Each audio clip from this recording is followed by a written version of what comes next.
یا اللہ یا رحمان یا رحیم یا کریم۔ السلام علیکم ورحمۃ اللہ وبرکاتہ۔ امید کرتا ہوں دوستو آپ تمام حضرات خیریت سے ہوں گے۔ اللہ سے دعا ہے جہاں بھی آپ ہیں اللہ آپ کو خوشی اور سلامتی کے ساتھ محفوظ رکھے۔ دوستو آج آپ حضرات کی خدمت میں ہم یہ بیان کرنے والے ہیں کہ خواب میں اگر کوئی مرحوم یا مرحومہ، کوئی میت، کوئی مردہ آ کر کے پیسے کا مطالبہ کرے، پیسے مانگے، تو اس کی تعبیر کیا ہوتی ہے۔ یہ ویڈیو ہم ایک سوال کے جواب میں بنا رہے ہیں۔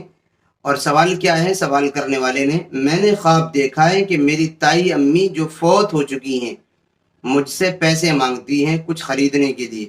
میں فوراً اپنے بٹوے سے پیسے نکال کر ان کو دیتا ہوں۔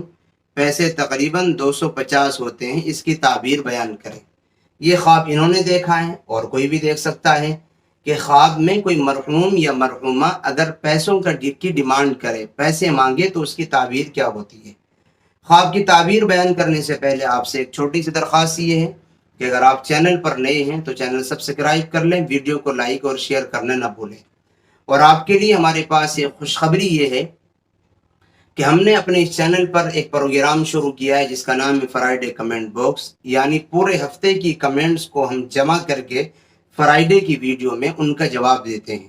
آپ بھی اگر ہم سے کسی خواب کی تعبیر جاننا چاہتے ہیں تو کسی بھی ویڈیو کی کمنٹ باکس میں جا کر کے اپنا خواب، اپنا نام اور یہ ضرور لکھیے کہ آپ کہاں سے ہیں، تو پھر آپ کی ویڈیو، آپ کے سوال کا جواب دیا جائے گا۔ آئیے بات شروع کرتے ہیں۔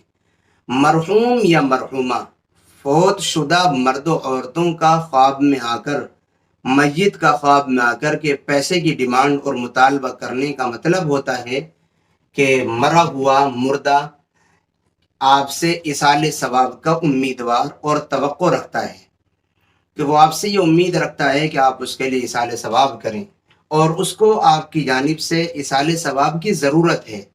اس لیے اگر آپ میں سے کوئی یہ خواب دیکھے کہ آپ کوئی مرحوم یا مرحومہ، کوئی مردہ آپ کے خواب میں آ کر کے آپ سے پیسوں کی ڈیمانڈ کر رہا ہے یا کچھ اور بھی مانگ رہا ہے، تو پھر سمجھ لیں کہ یہ بیچارہ ضرورت مند ہے، اور وہاں ضرورت پیسوں کی نہیں ہوتی، وہاں ضرورت ساز و سامان کی نہیں ہوتی، وہاں روٹی کپڑے کی نہیں ہوتی، وہاں اچھے مکان اور دکان کی نہیں ہے، وہاں ضرورت صرف نیکیوں کی ہے، وہاں ضرورت صرف ایصال ثواب کی ہے۔ اس لیے اگر آپ میں سے کوئی بھی اس طریقے کا خواب دیکھے تو سمجھ لینا چاہیے یہ آپ سے ایصال ثواب کا امیدوار ہے۔ اس لیے آپ اس کے لیے ایصال ثواب کا اہتمام کریں، اور اپنی جانب سے جو بھی آپ سے بن پڑے، خیرات کر کے، صدقہ کر کے، قرآن کریم کی تلاوت کر کے، یہ نیکیاں کر کے، جو بھی آپ سے ممکن ہو آپ اس کو ثواب ضرور پہنچائیے۔ اللہ آپ کے ساتھ خیر اور بھلائی کا معاملہ فرمائے گا۔ دعاؤں کی درخواست ہے۔ پھر ملیں گے انشاءاللہ کسی نئی اور اچھی ویڈیو کے ساتھ۔ السلام علیکم ورحمۃ اللہ وبرکاتہ۔